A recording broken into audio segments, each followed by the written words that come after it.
Welcome to Crescent City Crime. Go South, dear listeners. I'm Tracy. And I'm Brian. And of course, we welcome everybody who is listening to us, no matter if you're new or if you've been here a few times. Welcome.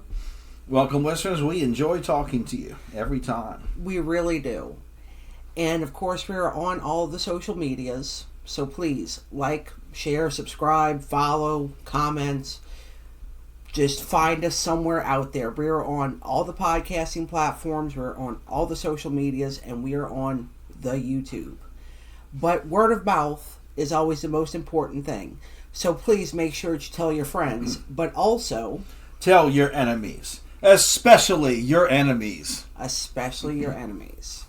So this is our monthly deep dive into a Southern crime.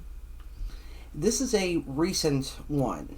And Brian, I think that when I start talking about this, you'll probably recognize what it's about because we have discussed this before. Are you ready? Ready. So, everybody probably knows that psychopaths can be extremely charming. But a psychopath is only pretending and they do not actually feel an emotional bond with anyone. Sociopaths are generally capable of empathy and guilt, but it is really weak. So your guilt in general, like a person who has a healthy amount of guilt, okay, that guilt is going to stop them from doing bad things. But in the case of a sociopath, the guilt is not strong enough. Yes, a sociopath can perform actions that are illegal, unethical, okay? Pretty much in that category. Illegal, unethical, very hurtful towards people, commit crimes. Within the same context as just somebody just reporting to work or, say, taking a trip to the movie theater. Right. In their mind, it's the same. It's kind of like the same thing. Right. It's just part of their routine. Yes. They don't think they're really victimizing anybody, even though they know they are. In their mind, they don't think they're doing that because they feel this sense, because they're very narcissistic. They feel this overpowering sense of entitlement. Right. Involved, yes.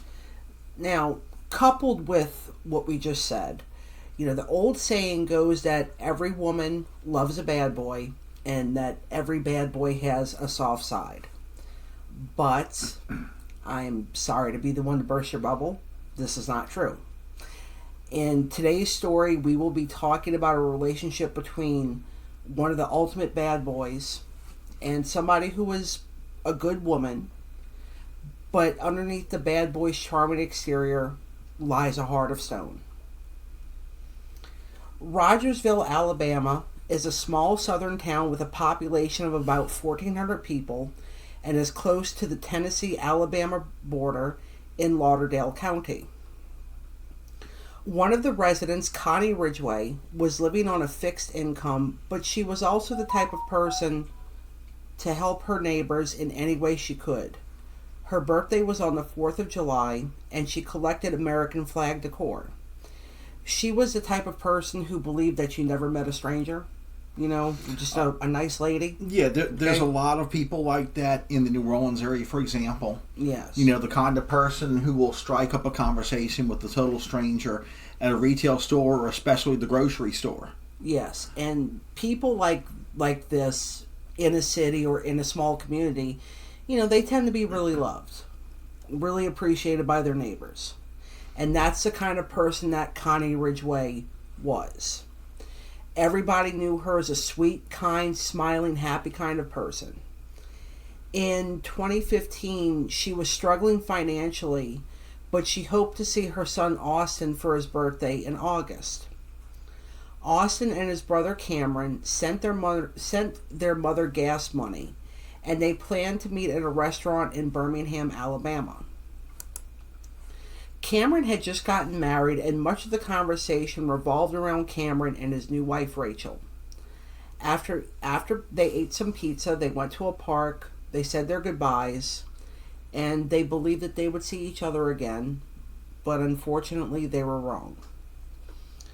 On October the 23rd of 2015, a neighbor grew concerned after not seeing Connie for a little while. So she went to her apartment, but she found the door ajar and Connie was lying on the floor. Connie Ridgway had been stabbed to death.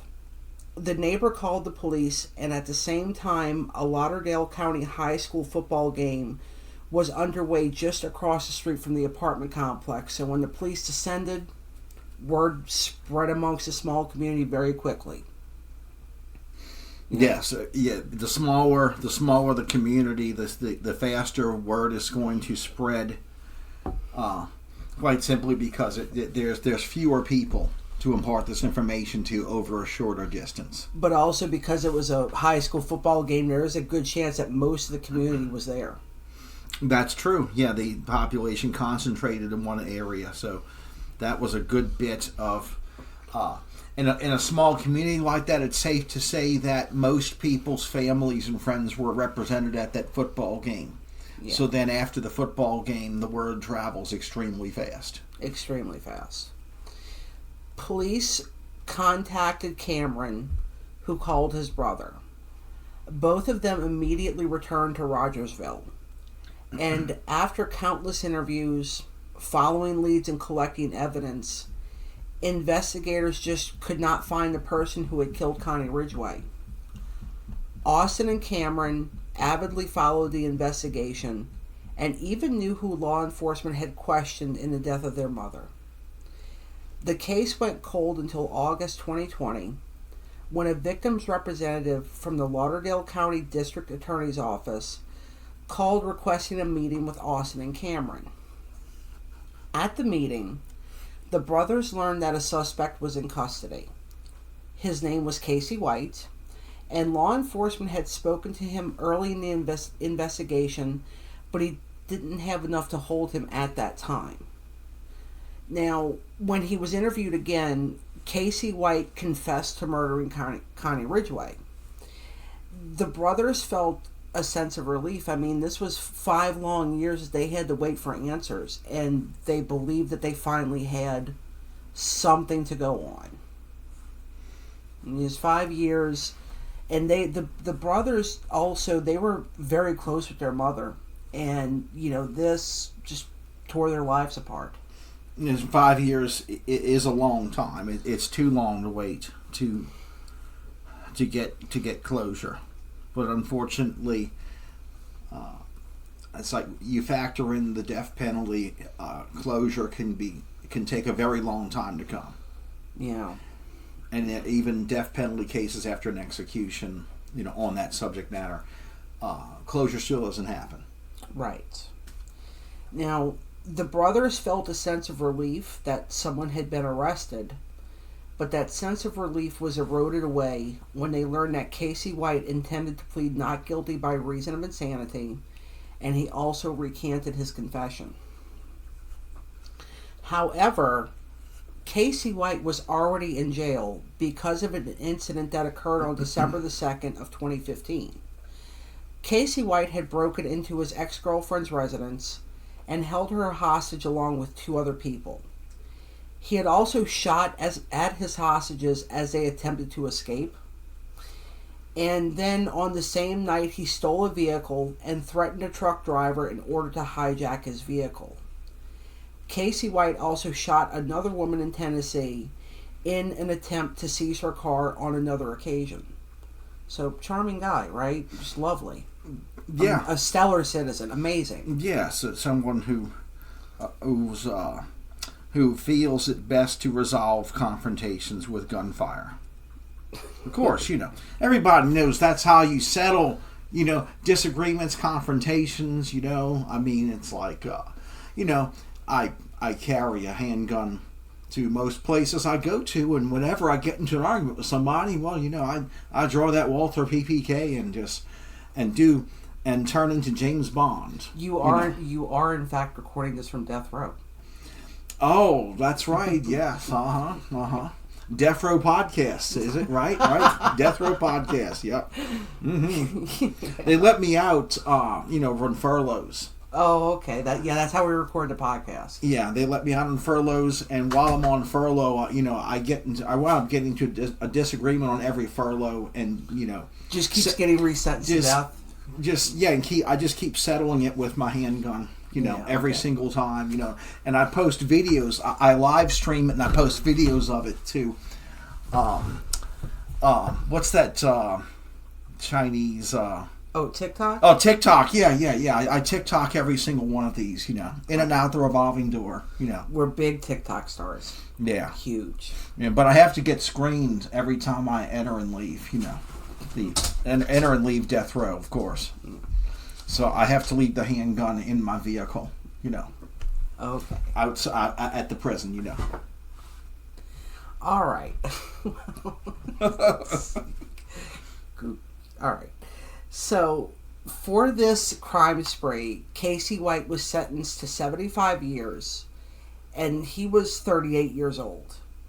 He was being held at the William Donaldson Correctional Facility in Jefferson County, Alabama, and this is the Alabama State Prison. It is a supermax prison, so it's not a nice place to be. No, but it's the perfect place for someone who feels that violence is the answer to every problem you have. Right. Now, it was during an interview at the state prison that he confessed to the murder of Connie Ridgway, and his statements matched certain evidence at the scene that had not been released publicly. He was then transferred to the Lauderdale County Detention Center in August of 2020 to face the murder charge. And this was when Casey White met Vicky White. The two are not related, never have been. It is unclear when it started, but the two struck up a romantic relationship. Vicky was 18 years older than him, and up until this time, she had lived a pretty quiet life. She was long divorced and she had no children. She was close to her mother and she maintained a house and a career. Vicky was the assistant to the Director of Corrections at the Lauderdale County Detention Center, and her primary duty was to transport prisoners. She was a mother figure at her job, and she was Employee of the Year 5 times throughout her career. Pretty nice merits. Yeah, definitely so. Yeah. Now, during his stay at this detention center, it was found that Casey had made a shank, and he was planning an escape. Because of this, he was sent back to the state correctional facility. But he had to go back to the Lauderdale Detention Center so he could attend pretrial hearings. And throughout all of this, Casey and Vicky were maintaining their relationship through phone calls and letters. From the period of August 21st until February 22nd of 2022, the pair spoke on the phone 949 times. Wow. That's a lot of phone calls. And correct me if I'm wrong, but when somebody calls you from prison, don't you get charged for that? Yes. So she spent a lot of money on these phone calls. Yeah, she certainly did. I mean, like when we were first dating, I mean I don't know if we made that many phone calls to each other when we were dating each other. I got the time to your home phone at your parents' house, I seriously doubt we had that many phone calls when we were dating. I don't think we did, no. Yeah. No. But we did see each other a lot. Yeah. Yeah. But on the subject matter of like prison phone calls, of course, a good many of these phone calls are lonely prisoners calling random phone numbers just trying to get somebody to talk to them. Yeah. And they'll talk to you as long as you can tolerate it, and we'll try to make friends and what have you, maybe try to scam you out of something. That is, yeah. So rule of thumb, if you don't know anyone who is in any prison institution, don't take a collect call. Yeah. Or any call period from, the county jail. Many of these will sound like something like this. This is a collect call from, and then you'll hear a name and it'll say, from the county jail. Right. Do you accept? So Don't accept. Just hang up. Yeah. And for those who are wondering, yes, some of these phone calls involved phone sex. And investigators actually had to listen to every phone call. Because they are recorded. And even more brazenly, during these recorded phone calls, this was when they started to plan their escape together. Yeah, recorded phone calls, if you talk to someone who is in a prison institution, is part of the agreement to accept the phone call. But this proves that they're not always listening in. Like, they're recorded, but they're not always listened to. Right, there's no one sitting there listening in. But if there is an investigation involving someone on either end of that phone call, chances are at some point the recordings are going to get pulled. Right. And listened to. So Big Brother's recording, but Big Brother's only going to listen if a crime occurs. Right. From either end of that phone call afterwards. Now, Vicky took several steps to ensure that when they escaped, they would have a head start.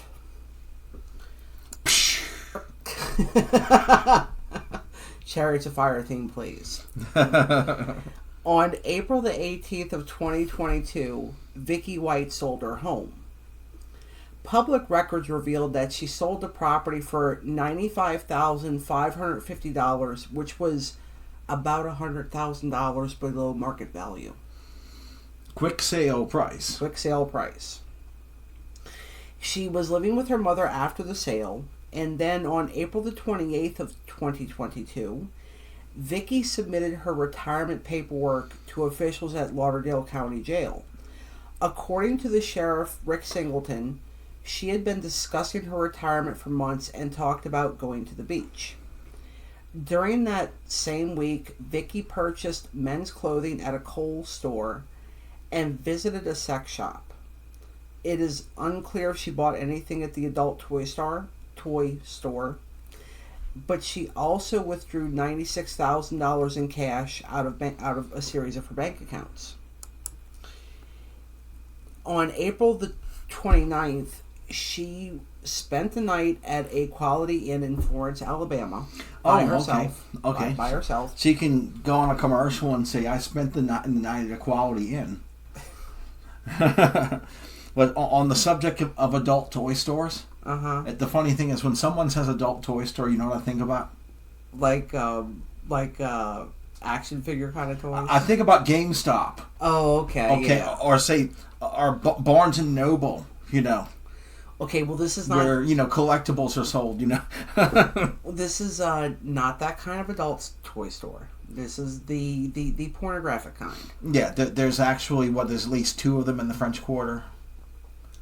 There's a few, yeah. I can't tell you off the top of my head what streets they're on, but yeah, there's a couple of them that are in the French Quarter. Like, one of them is 24 hours, last I heard. When I drove Uber, there was one in particular, and I don't recall because it's been a long year since I've driven passengers on Uber, but I actually, dropped off someone who worked at one to work. That person must have such an interesting job. Yeah, must see some interesting people go through there because it's,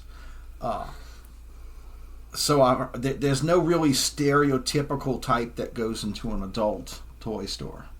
No, they're all walks of life. Yeah. All walks of life. Anyway, Vicky wound up checking out of this Quality Inn, and what she did was she left her car there. Okay. She called one of her coworkers and said that she locked her keys in the car and she needed a ride to work. This was, of course, a lie. Coworker comes and picks her up, brings her to work. At 8:47 a.m., a transport van left the Lauderdale County Jail with 7 inmates escorted by 2 deputies. And having 2 deputies to do an escort was the standard. There should have always been 2 officers doing transport at this particular jail. That's how it worked. Yes, and I can remember at Orleans Parish Prison, the standard is like if you were the driver on a transport, that you would, if possible, shift, if you say right-handed, shift your firearm to the left side of your body, towards the door, the driver's door. Okay. Yeah. So, a few minutes after that, another transport van left with 5 inmates, and they were also escorted by 2 deputies. And then at 9:20 a.m., Vicky White told a deputy to prepare inmate Casey White for transport to the courthouse. The deputy removed Casey White from his cell and took him to booking, handcuffed and shackled him.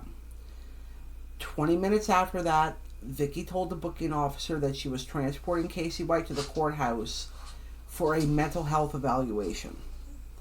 She also told the booking officer that she is the only deputy available who was certified to transport a prisoner, and that she would drop Casey off at the courthouse. Then she said that she would be going to the doctor after she finished her transport duties. And of course, remember that department policy was to have 2 officers during transport, but Vicky insisted that she could handle it. Which, of course, should have raised a red flag. Mm-hmm. Right there. Right there. Surveillance video shows Vicky parking her police cruiser at a shopping center, and this is where she went and collected a vehicle that she had waiting there. So she parked her police cruiser there. She let Casey out of the car, and they took off. And a booking officer at 3:30 p.m., a booking officer reported to administration that they'd been trying to contact Vicky to check on her, but her phone was going directly to voicemail. The officer also said that Casey was not returned to the detention center with other inmates. So at this point, they had a good 6-hour start. Yes, that's the big red flag right there. Okay, because there's always going to be inmates that were dropped off in the morning, mm-hmm. that the evening transport deputy or officer is going to bring them back. Right. Depending upon the institution. I can remember at Orleans Parish when I worked there. It would be 1 van in the morning and 1 van during the afternoon. Just 2. Okay. So it would raise a huge red flag if no transport deputy came back in the evening time. So at about 11 p.m. that night, a College Grove, Tennessee resident named Jackie Adams found an orange Ford Edge with tinted windows and no tags abandoned on her property. Jackie Adams reported the vehicle to the Williamson County Sheriff's Office, and they had it towed. On May the 1st, the United States Marshals offered a $10,000 bounty for Casey White, and later that increased to $25,000. May the 3rd, the United States Marshals issued an arrest warrant for Vicky, charging her with permitting or facilitating escape in the 1st degree in connection with capital murder. So this basically means she planned to help an inmate escape, an inmate who was there in that particular detention center for pretrial hearings for a murder charge that he was facing. It's pretty serious. Yes, very serious. And the marshals waste no time. They don't play around. They're extremely serious about finding you and about taking you when they do find you. And if you're ever in a situation, which I doubt, where the marshals come for you, okay, you better go quietly with them, because it will be very, very, very brutal for you if you resist U.S. Marshals coming to take you into custody. Okay. Yeah, they are very serious, and they will not play with you. And they also have to deal with some pretty bad people. They do. They do, and they know this. That's part of their regular duties. So the U.S. Marshals are always ready to match brutality for brutality. Okay, the Marshals seem to master this escalation of force concept that starts with your mouth and could end, unfortunately, with a firearm.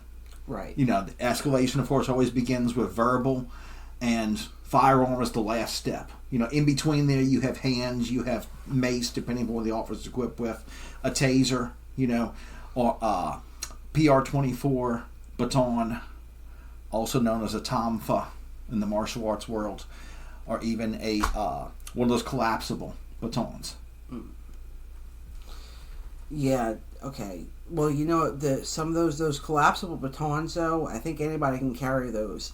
That's actually a good thing to have if you're being attacked by a dog, because you can break, like if the dog is attached onto your arm, you can actually use that stick to wedge in the dog's jaws and break their bite off of you. And also, if you're able to deploy the baton first, you can literally use it to push the dog back. Or have the dog bite the stick. That's true, yeah. Mm-hmm. All right. So on May the 6th, the Tennessee police discovered that the impounded Ford Edge belonged to Vicky, and this spurred a force of U.S. Marshals, Williamson County Sheriff's officers, and SWAT members to circle back to Jackie Adams' property. Drones and helicopters just descended upon this property. This poor lady, all she was doing was reporting a car missing, or reporting a car that was just abandoned on her property, and she has to deal with all of this. Yes. Yeah. Yes. She had to be a good citizen for a period of time. Be patient with law enforcement. Well, they remained for hours, and this went on into the evening, but, eventually the sheriff's office said that there was no sign that Vicky or Casey White was in their area. So again, they eluded law enforcement. On May 7th, investigators announced their theory that Vicky was rolling Casey White, dressed as a woman, around in a wheelchair. Now, Casey White is 6'9". He's a big, tall guy. So, it's kind of person who's so tall that they would stand out in the crowd. Yeah, the kind of person who's so tall that he could play basketball. In a small town, with basketball or football, they'll get pressured into playing, playing basketball and playing wide receiver or tight end. Right. On the high school football team, it happens a lot, especially in football towns, and they wind up some of the kids who have just no interest wind up just going to college, if they go to college, and saying, well screw this football stuff, because it's not what they wanted in the first place, but they did it as part of their building character, and they were pressured by parents, coach, teacher, peers at school, Right. So because of Casey's height, because of the fact that he stands out in the crowd, this is why they believe that he was being pushed around in a wheelchair and dressed like a woman too. So they believed that they were disguising him, because obviously at this point his face was quite recognizable. His picture was everywhere. But I'm talking about a tall woman. Women that height are incredibly rare. Yeah, but it's beyond Amazon type. Yeah. I love a good Amazon. Anyway, the United States Marshals on May the 9th searched for them in Evansville, Indiana. This was after authorities located a vehicle that had been reported stolen in the area of Tennessee where Vicky's SUV was abandoned. They were then in a brief car chase in Evansville, Indiana. Casey White surrendered, but Vicky White was taken to the hospital with a self-inflicted gunshot wound. She did ultimately die from her injury. It was revealed that Vicky and Casey stole a truck after they abandoned the Ford Edge. Casey then ditched the truck at a car wash and stole a Cadillac. Then they paid a homeless man to check them into a motel. Well, they didn't want to be seen by the motel clerk. Yeah. They didn't want their names on the registry. They didn't want copies of their IDs on file. Yeah, exactly. Kind of clever, and there's it's one of those things you can easily pay a homeless person to do. Yes. Because to them. I mean, obviously that's no big deal. Not exactly risky behavior, but I mean, theoretically, in that instance, you are creating a witness potentially. That's true, unless you're disguised. Yeah. But in any case, an employee who worked with Vicky said that he wasn't surprised that she was capable of planning this escape. He called her smart and calculated. Vicky's best friend, Deborah Burbank, struggles to believe that the woman she knew for more than 5 decades could have just blindsided her so completely. She said Vicky was just a good person.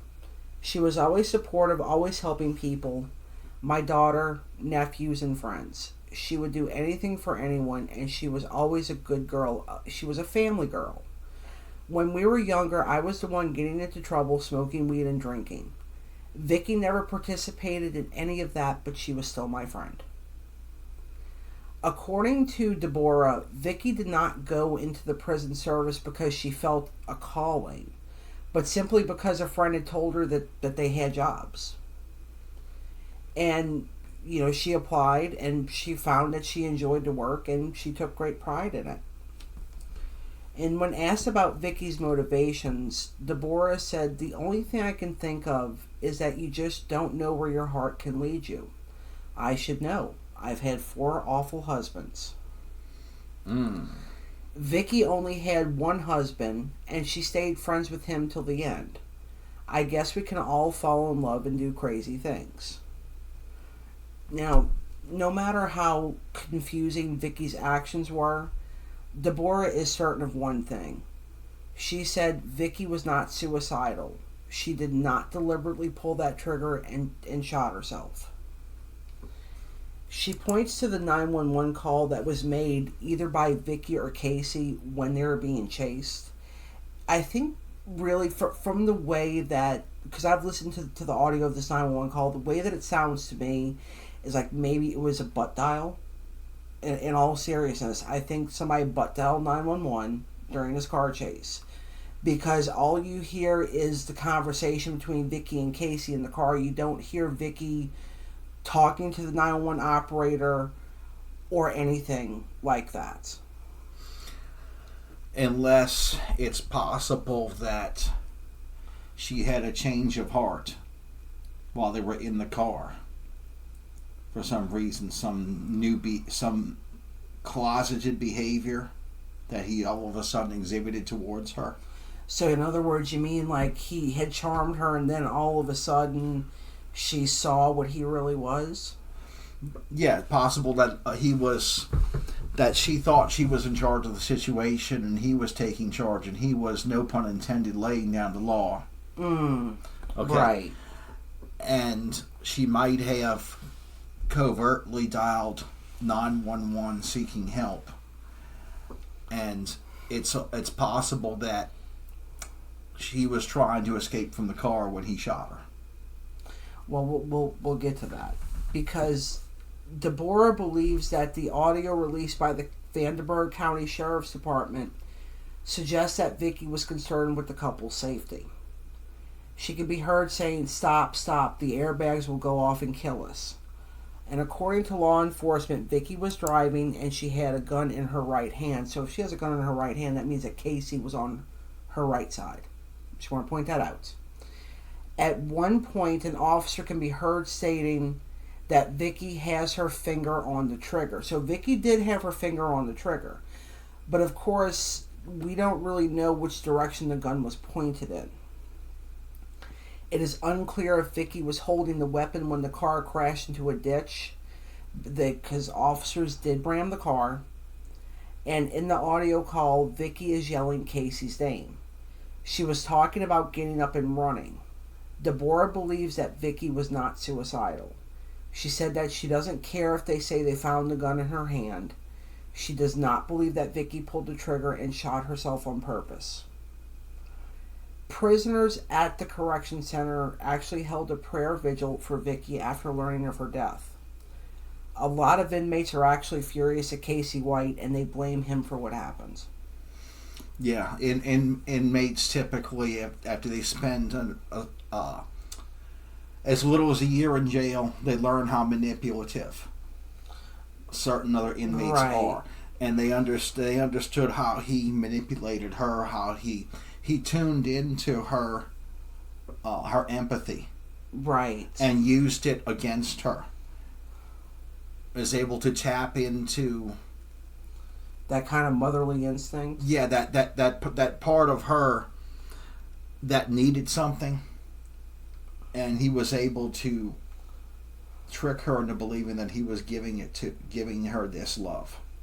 Yeah. So Casey was arraigned on the charge of escape in the first degree, and he was immediately transported back to the William E. Donaldson Correctional Facility in Jefferson County, Alabama, and he is held in the maximum security wing.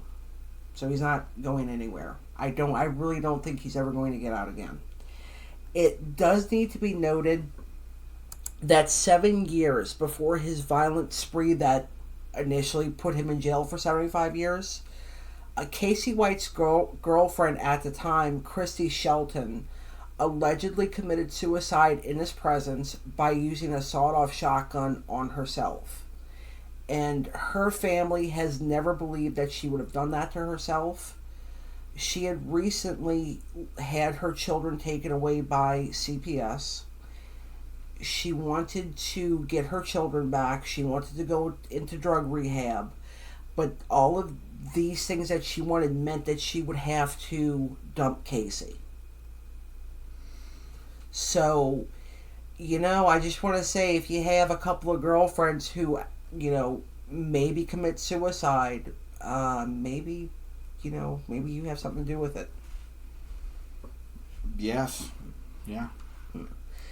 But Christy's death was never properly investigated, and her family is hoping that Casey will give them some answers. Unfortunately, he probably won't, though. I don't think he's going to admit to that. No, he's going to be pretty tight-lipped. And just 2 weeks before the murder trial for Connie Ridgway was scheduled to begin, the Lauderdale County District Attorney suspended the capital murder prosecution of Casey White with the option to bring the case back later. They did this because the trial was costing significant state resources, and the goal is to have the most thorough investigation possible. Casey White said in his confession that he was paid to kill Connie Ridgway, so there may be other people involved. And Connie's sons, Austin and Cameron, support the delay, but because of his escape, he got sentenced to life in prison. So he's serving a life sentence alongside the 75-year sentence. Concurrent, yeah. Yeah. So he's never getting out of jail again. Unfortunately, a person who was, or actually, I will just have to say that it sounds like he had good women around him who wanted to help him and loved him, believed in him. Yeah. But he just threw all that away. And he probably did murder Connie Ridgway, who did not know him. He didn't know her. It's like it's just really sad that for whatever reason he just decided it'd be a wonderful thing to go stab this older lady who was of value to her community. Well, it's what he enjoyed doing. Yeah. Get better hobbies. Yes, exactly.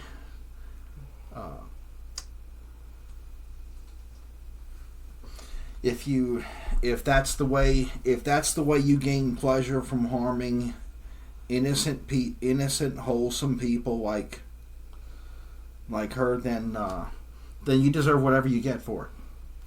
Well, like I said, he's going to have to be in jail every day for the rest of his life. And I am not sad about that. I am sad, as always, though, over the loss of life. It's unnecessary. It really, all of this cloud of murder that's around Casey White, you know, he didn't have to do those things, but he did. No, he didn't have to do any of those things. But unfortunately, that's how his brain is wired. That's what he enjoys doing, and he feels he's entitled to do this. He obviously doesn't think he should be punished at all for doing this. No, I mean, the fact that he managed to manipulate somebody to helping him escape, I think that actually says, I know a lot of people will, you know, they'll want to be angry about Vicky White succumbing to this charms, etc., etc. And okay, yeah, I understand being angry, but I also look at Vicky White as a victim.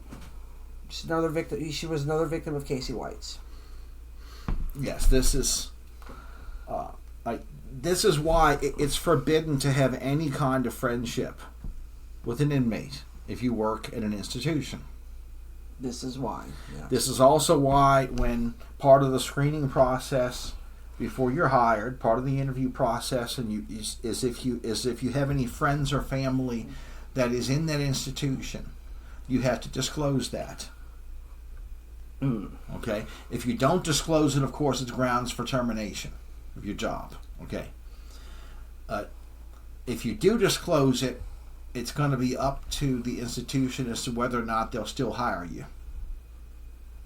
And they'll ask you, there'll be one question, do you have any hidden reasons for wanting this job? Okay.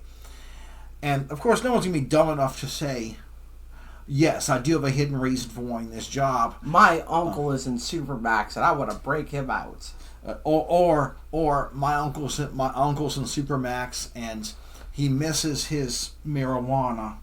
So I'm going to take this job to help him out, to sneak him some marijuana. No harm in that.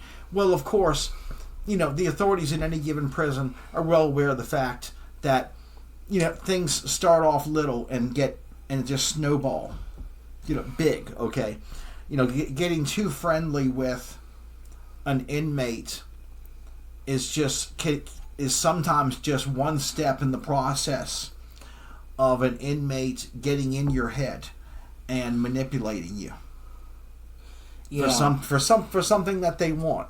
It could be something as little as an extra roll of toilet paper. Yes, yeah, or extra food, and so an extra pillow, maybe. If you let an inmate convince you to break the rules, then they're not going to stop there. They're going to keep going on you. If you work at an institution, give them an inch, they'll take 100 miles. Yeah, because they've got nothing better to do than plan this stuff. Yeah, so just let this be a cautionary tale to everybody. If you want to work in law enforcement, do not let the prisoners get to you like that.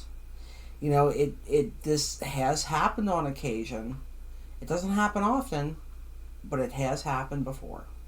Yes, this cautionary tale is why, if you're in corrections or law enforcement, it's not a good idea to associate with felons. And it's a great idea to remember that they're not actually your friends. Yes. You're a corrections officer and you have a conversation with an inmate. The conversation should be job-related or just innocent small talk if you're going to talk. Oh, it's hot outside. Weather. Right. Weather, okay. You don't talk, you don't really... If you say anything about your personal life, make sure it's not true. Yeah, like lie to the inmates. Sure. Yeah. You can do that, yeah. Yes, you can. You can do that. Mm-hmm. It's true. Yeah. No skin off your butt for doing that, really. Yeah. And if they share something about you that's personal about them, well, that's on them. You don't take the bait. And they might also be lying to you. Yeah, they can also be lying to you as well. They might be lying to you. Yes. Mm-hmm. Mm-hmm. All right, so do you have anything else to add before we wrap up?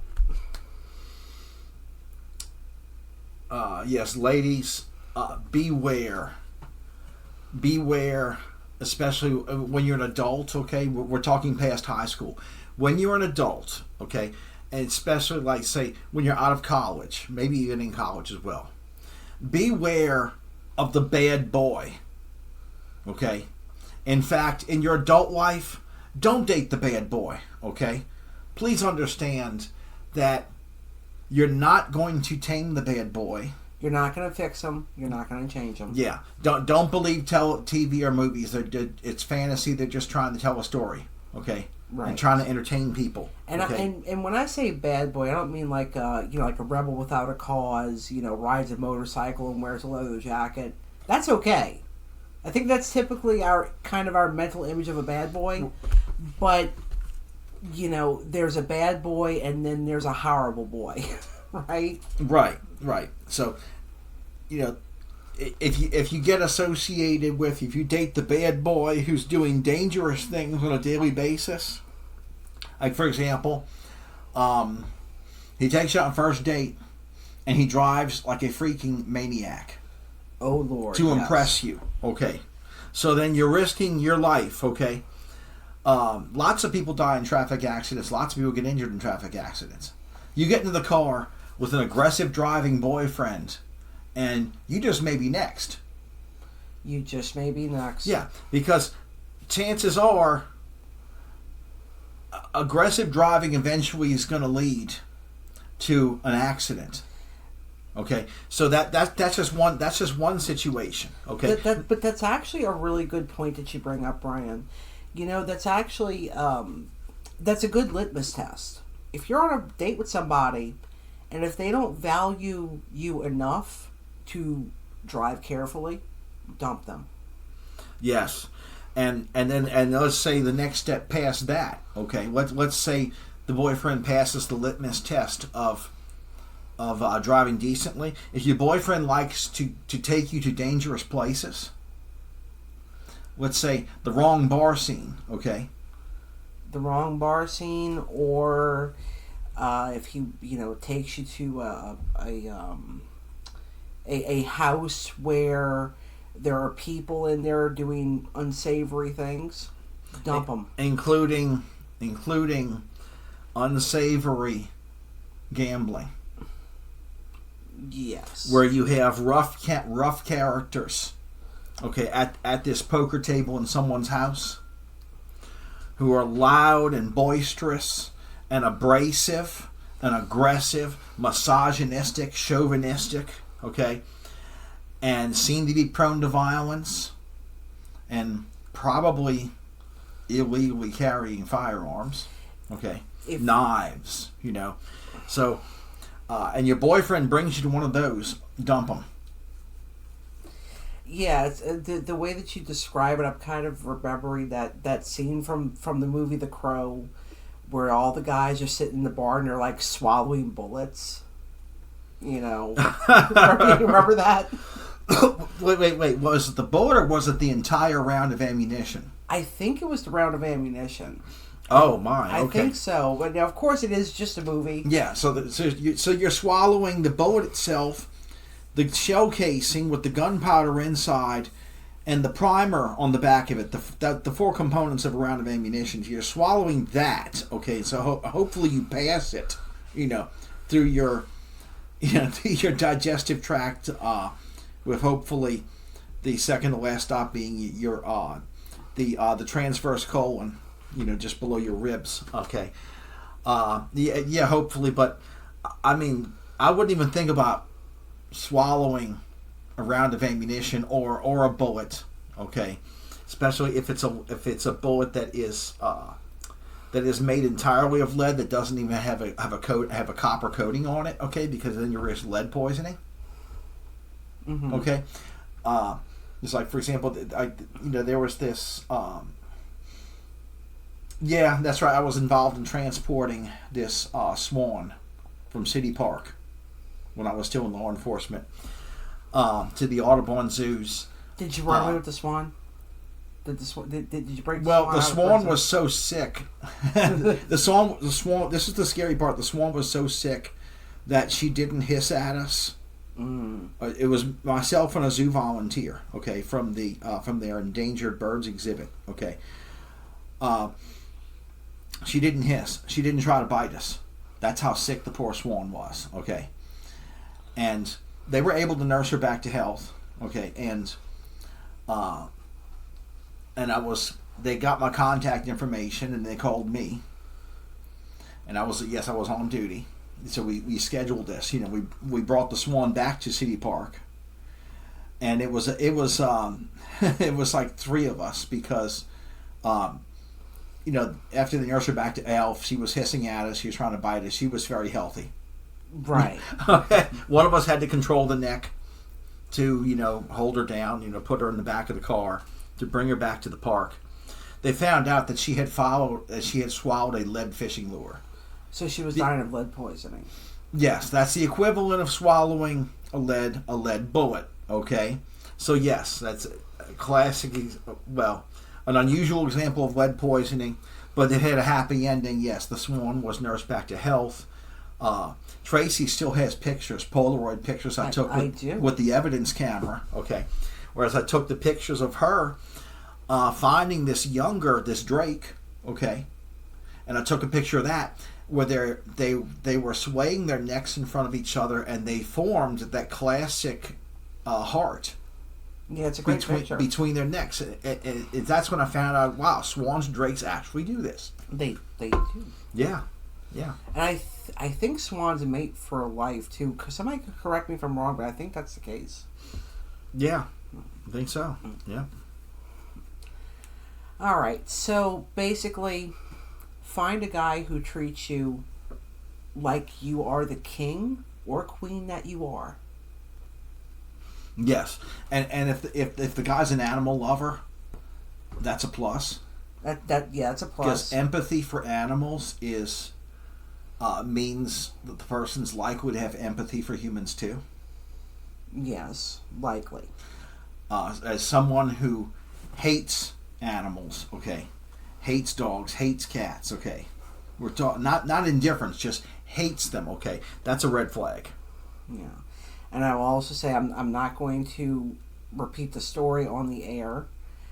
Well, I've never said the story on the air, but Brian just, you know, like the recent situation that we've had to deal with in our friends group. The person who was ousted did not like animals. And that's all I have to say about that. Yeah, that's a typical sociopath, narcissistic trait. Mm-hmm. Anyway, dear listeners, in our next episode, we're going to hop into our Wayback Machine again. We're going to bring you another little-known Louisiana history story where we're going to be talking about the Colfax Parish Massacre. Oh, yes, the things that you find on Google. Yes. So until then, dear listeners, be safe, be kind. Remember that we're all human beings. Don't park next to vans, and don't fall in love with an inmate. Yep. If it's dark, it's dangerous. And you see someone who appears dangerous, avoid that place. Don't go there in the first place. Don't be there, okay? Negotiate your own best possible outcome. Be your own attorney on the street.